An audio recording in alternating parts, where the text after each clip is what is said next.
নমস্কার বন্ধুরা, আমি সোমা। আমার চ্যানেল সৌমিক্স জানির আরও একটা নতুন ব্লগে তোমাদের সকলকে স্বাগত জানাই। আজকে বৃহস্পতিবার, এখন সন্ধ্যে 6টা বাজে। এই যে আমি রেডি হয়ে গেছি শাড়ি পরে। এখন আমরা যাব কালীঘাটে, কালীঘাট মন্দিরে মায়ের কাছে পুজো দিতে। আমার বাবার একটা মানসিকের পুজো আছে। আসলে আমি আগের ব্লগেই বলেছিলাম যে আমাদের যে পুচকুটা আছে, পুচকুটার হচ্ছে শরীর খারাপ হয়েছিল। জানুয়ারি মাসেও একবার ভীষণ অসুস্থ হয়েছিল, তখন প্রায় 4-5 দিন হসপিটালে ভর্তি ছিল, খুবই অসুস্থ ছিল। আর প্লাস আবার কয়েকদিন আগেও ভীষণ অসুস্থ হলো। তো বাবা হয়তো ওর জন্য কিছু মানত করেছিল, এত ভুগছে বলে মায়ের কাছে। তো সেই জন্যই বাবা আজকে যাবে পুজো দিতে আমাদের সবাইকে নিয়ে। তো আমরা এখন যাব কালীঘাটে, সেই জন্য রেডি হয়ে গেছি। আমরা এখান থেকে এখন যাব আমার মায়ের বাড়িতে, ওখান থেকে সবাইকে তুলবো, আর তারপরে আমরা যাব মন্দিরে। আর বোনের বর ওর অফিসে আছে, অফিস থেকে ডিরেক্ট ওখানে আসবে। তো তোমরা সবাই সাথে থাকো, ব্লগটা দেখতে থাকো, আশা করি খুব ভালো লাগবে। ভালো লাগলে একটা লাইক, কমেন্ট আর সাবস্ক্রাইব করে দিই। সত্যি কথা, আমি আগের ব্লগেও বললাম, আমি সত্যি আশা করিনি এত কম দিনে তোমরা সবাই এত ভালোবাসা দেবে। এর জন্য অনেক ধন্যবাদ। আর যারা শুধু ব্লগটা দেখছো কিন্তু চ্যানেলটা সাবস্ক্রাইব করছো না, তাদেরকেও বলবো যদি ভালো লাগে তাহলেই সাবস্ক্রাইব করো। এরকম ব্যাপার নেই যে সাবস্ক্রাইব করতেই হবে, যদি তোমাদের ভালো লাগে তাহলে অবশ্যই সাবস্ক্রাইব করে দিও। চলো সবাই তোমরা সাথে থাকো, দেখতে থাকো, আশা করি আজকে ব্লগটা খুব ভালো।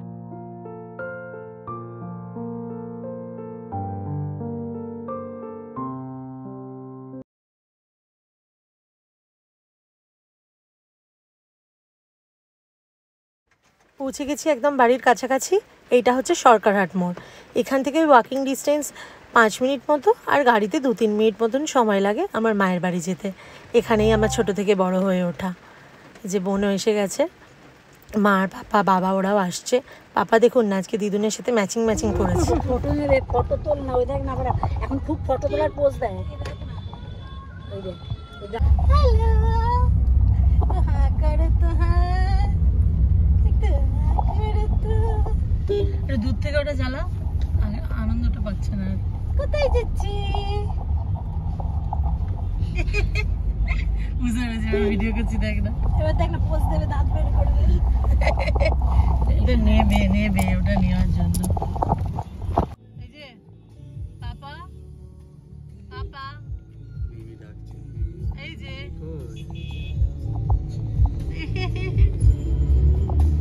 চোর দেখাচ্ছে, দেখেছো মুখে চিরা। জানেন, আমরা যখন ছোট ছিলাম তখন আমরা কখনোই বিকেলবেলা বা সন্ধ্যেবেলা আসিনি পুজো দিতে কালীঘাট মন্দিরে। সব সময় আমরা ভোরবেলা আসতাম। আমার বাবার বৃহস্পতিবার করে দোকান তখন বন্ধ থাকতো সকালবেলা। বাবা আমাদেরকে বৃহস্পতিবার করেই বেশিরভাগ দিন ভোরবেলা নিয়ে আসতো, আমার যতটুকু মনে আছে। কোনো দিনই আমরা বিকেলবেলা বা রাত্রেবেলা আসিনি।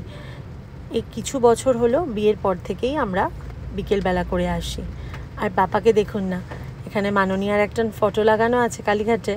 ও এত আগ্রহ নিয়ে দেখছে, শুধু আজকে বলে না, ও যখনই ওনার ফটো দেখে তখনই এরমভাবে দেখে, আবার একা একা হাসছে। দেখুন না, যেন কত বুঝছে, ও যেন চেনে ওনাকে। গল্প করতে করতে আমরা মোটামুটি পৌঁছে গেছি মন্দির চত্বরে। কি অপরূপ সুন্দর লাগছে মায়ের মন্দিরটা, এত সুন্দর সাজিয়েছে। আসলে আমরা এসেছিলাম আগের বছর, আমার বাবা তখন 2 মেয়ের বিয়ের পরপরই নিয়ে এসেছিলো 2 মেয়ে জামাইকে নিয়ে পুজো দিতে। তারপরে আমি মাঝখানে কিছুদিন আগে একবার এসেছিলাম গাড়ি কেনার পরে গাড়ির পুজো দিতে। সেদিন অতটা ভালো করে আর ভেতরে যাওয়া হয়নি, সেদিন খুব ভিড় ছিল, কোনো একটা অনুষ্ঠান ছিল সেদিন। তো পুরোহিত মশাই বললেন যে বাইরে থেকেই পুজো করিয়ে দিচ্ছি, গাড়ির পুজো। তো আমি বললাম যে ঠিক আছে। তো সেদিন আর ভেতরে যাওয়া হয়নি। তারপরে এই আসছি। আর আগের বছর যখন এসেছিলাম তখন মন্দিরের কাজ চলছিল, আর এখন কাজ প্রায় শেষের পথে। ভীষণ সুন্দর লাগছে মন্দিরটা। গাড়িটা পার্ক করে আমরা চলে এসেছিলাম পুজোর ডালির দোকানে। এই কাকুর দোকানেই আমরা ছোটোবেলা থেকে ডালি নিই। বাবা ছোটো থেকে যখনই আমাদের নিয়ে আসে কাকুর দোকান থেকে ডালি নেয়। ভীষণ ভালো ওনাদের ব্যবহার, ওনাদের পুরোহিতরাও ভীষণ ভালো, খুব সুন্দরভাবে পুজো দিয়ে দেন। ওনাদের দোকানটা হচ্ছে মন্দিরের গলির ঠিক অপোজিটে। ওনাদের দোকানের নাম মঙ্গল ভবন। আপনারাও যদি কেউ যান কখনো একবার ওনাদের দোকানে গিয়ে যে দেখতে পারেন। আর বোনও এদিকে ফোন করছে ওর বরকে, কারণ ও এখন অবধি এসে পৌঁছায়নি। আমরা তো মন্দিরের দিকে ঢুকবো। প্রথমে ফোনে পাচ্ছিল না, তারপরে ফোনে পেলো, বললো আসতে একটু সময় লাগবে। এবারে জুতো টুতো খুলে একটু মাথায় গঙ্গা জল ছিটিয়ে নিয়ে হাতটা ধুয়ে আমরা চললাম মন্দিরের দিকে। দূরে দেখা যাচ্ছে মায়ের মন্দিরের চূড়াটা। সামনে থেকেই আমরা একটু ফুল নিয়ে নেব ঠাকুরের জন্য। সামনেই যাচ্ছেন পুরোহিত মশাই, উনিই আমাদেরকে দেখিয়ে দেন কোন দোকান থেকে ফুল নেব। যখন গাড়ির পুজো দিতে এসেছিলাম তখনও উনি আমাকে একটা দোকানে নিয়ে গেছিলো। খুব ভালো ফুলের মালা পেয়েছিলাম তখন, ভীষণ মোটা, ভীষণ সুন্দর, আর খুব একটা বেশি দামও তখন নিয়েছিল না। তখন গাড়িতে লেবু লঙ্কা দুটো দিতে বলো, দুটো দুটো।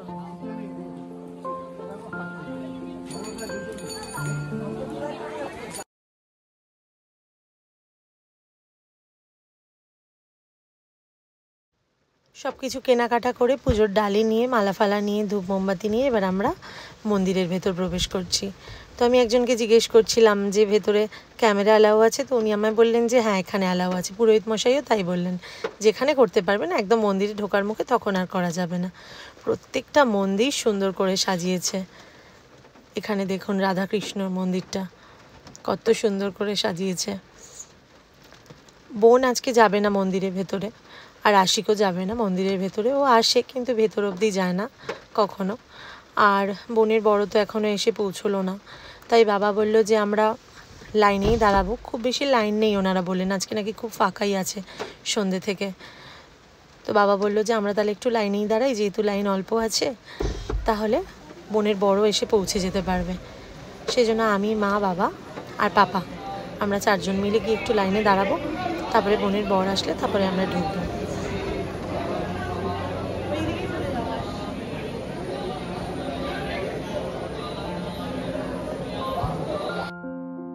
চলুন আপনাদেরকেও একটু ঘুরে দেখাই মন্দিরের ভিতরটা। যদিও সেই সময় আমি লাইনে দাঁড়িয়েছিলাম, ভিডিওগুলো সব আশিকই করেছিল, ওকে ফোনটা দিয়ে গেছিলাম। ভেতরে তো আর ফোন অ্যালাউ ছিল না, তাই ওকে বললাম তুমি আর বোন এদিক ওদিক একটু ঘোরো আর ভিডিওগুলো বানিও। ওই বানিয়েছিল।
লাইন তখন একদম কাছাকাছিই চলে এসেছিল, কিন্তু বোনের বর তখনও এসে পৌঁছেছিল না, তাই কোনো অপশন ছিল না, শেষ অবধি ওকে ছাড়াই আমাদের ভেতরে ঢুকে যেতে হয়েছিল। আর এদিকে পাপাকে দেখুন না, ওর মশাই আর ওর মাম্মামকে নিচে দেখতে পাচ্ছিল, ও ভাবছিল ওখান থেকেই ও বেরিয়ে চলে আসবে। আর একটা কথা আপনাদেরকে বলাই হয়নি, আমার বোন আমাকে এই জন্য সবসময় বকে। আমি সবসময় ভিডিওতে বলি পাপা পাপা, ওর নাম হচ্ছে শিবাংশ গাঙ্গুলি, আর ওর ডাক নাম হচ্ছে ও, আর ওর মিমির দেওয়া নাম হচ্ছে দক্ষ, কিন্তু ওর মিমি ওকে বেশিরভাগ সময় পাপা পাপা বলেই ডাকে। শুধু মিমি না, মশাই। যে আমার বাবা কোনটা, আমার বাবা কোনটা, আমার বাবা কোনটা, এই যে এই গোল্লাটা খুব গোল্লু, আমার গোল্লু, গোল্লা গোল্লা মাম্মা, আমার গোল্লা ছেলে। আমাদের পুজো দেওয়া হয়ে গেছিল, কিন্তু বাবা মা তখনও অবধি মন্দির থেকে বেরোয়নি। আমি পাপাকে নিয়ে বেরিয়ে চলে এসেছিলাম। ও ভীষণ কাঁদছিল ভেতরে। আসলে সবাই জয় মা কালী করে চেঁচাচ্ছিল, আর ও এতটা ভয় পেয়ে যাচ্ছিল, সেই জন্য বাবা বললো তুই ওকে নিয়ে বাইরে চলে যা। তো বাইরে এসে দেখলাম দীপাঞ্জনও এসে গেছে। তারপরে আমরা পাপাকে নিয়ে একটু এদিক ওদিক ঘুরছিলাম। তারপরে বাবা মাও বেরোলো মন্দির থেকে। তারপরে মা কালীর মন্দির চত্বরে যত আরও মন্দির আছে, যেখানে বলির কাঠ আছে, তারপরে শিব ঠাকুরের মন্দির আছে, আরও যা যা মন্দির আছে আমরা একবার করে একটু ঘুরে নিলাম। বাবা মাও ওখানে পুজো দিয়ে নিল।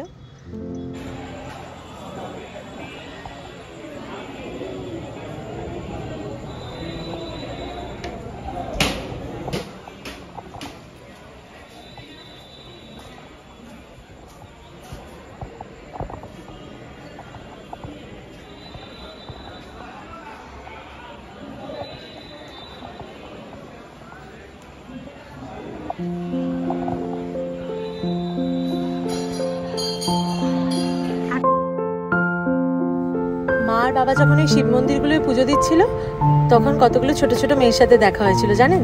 ওরা আমার ক্যামেরাটা দেখে কি বলছিল চলুন আপনারা নিজেরাই শুনে নেবেন।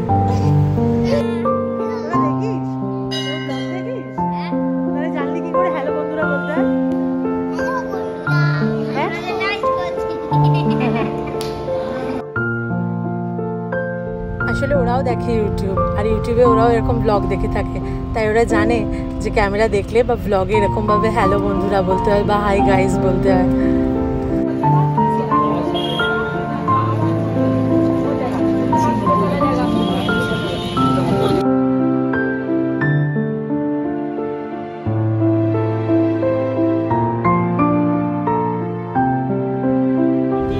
পুজো টুজো দেওয়া হয়ে গেছে, খুব ভালোভাবেই পুজো দিলাম আমরা। এবার আমরা যাব ঠিক কালীঘাট মেট্রোর রাস্তাটা যেটা আছে, মানে মন্দিরের ঠিক পিছন দিকে যেটা, ওইদিকে একটা ডালপুরির দোকান বসে, ওইখানে আমরা আসলেই ওখানে যাই ডালপুরি খেতে। ওই দোকানটা আমাদেরকে আমার বোনের বড়ি চিনিয়েছিল, কিন্তু আজকে কপাল খারাপ ছিল তাই আমরা ডালপুরি পাইনি। তার পাশেই একটা কচুরির দোকান আছে, ওই কচুরির দোকান থেকেই কচুরি খাচ্ছিলাম সবাই। কারণ কালীঘাট মন্দিরে একটু পুজো দিতে গেলে খেতে তো অবশ্যই ইচ্ছা হয়, কারণ সবাই না খেয়েই যাই। আর আমি তো সেদিন সকাল থেকে সেরকম একটা কিছুই খেয়েছিলাম না পুজো দিতে যাব বলে। আসলে আগে বুঝতে পেরেছিলাম না যে এতটা দেরি হবে বলে, অনেকটাই দেরি হয়ে গেছিলো আমাদের যেতে। তাই ওখানে একটুখানি সবাই হালকা করে টিফিন করে নিলাম, তারপরে আমরা বেরোবো বাড়ির উদ্দেশ্যে।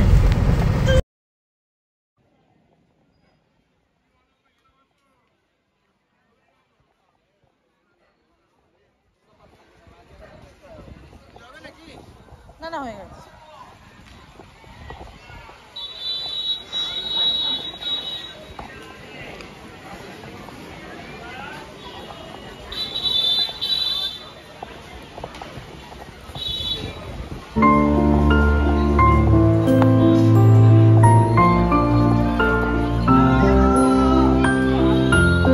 আমরা তারপর রওনা দিলাম বাড়ির উদ্দেশ্যে। বোনের বর ওখান থেকে আবার অফিস চলে গেছিল, ওর এখনো কিছু কাজ বাকি আছে, তাই ও কিছুক্ষণ পরে ফিরবে। আর আমরা যাচ্ছি বাড়ির দিকে। এই যে কি করছো, কি দুষ্টু? কোন দুষ্টুটা হচ্ছে? আলো জ্বালো, আলো জ্বালো, আলো জ্বালো, এই আলোটা জ্বালো, এই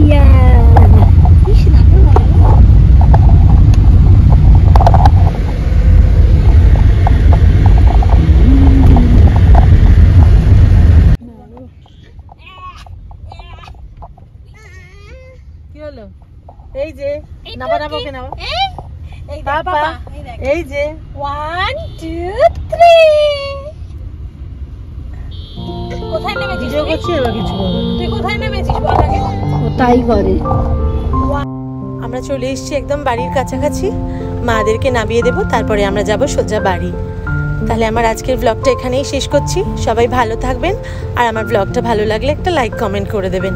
আর চ্যানেলটা যদি সাবস্ক্রাইব করা না থাকে তাহলে পরবর্তী ব্লগ দেখার জন্য অবশ্যই সাবস্ক্রাইব করে দেবেন। শুভরাত্রি।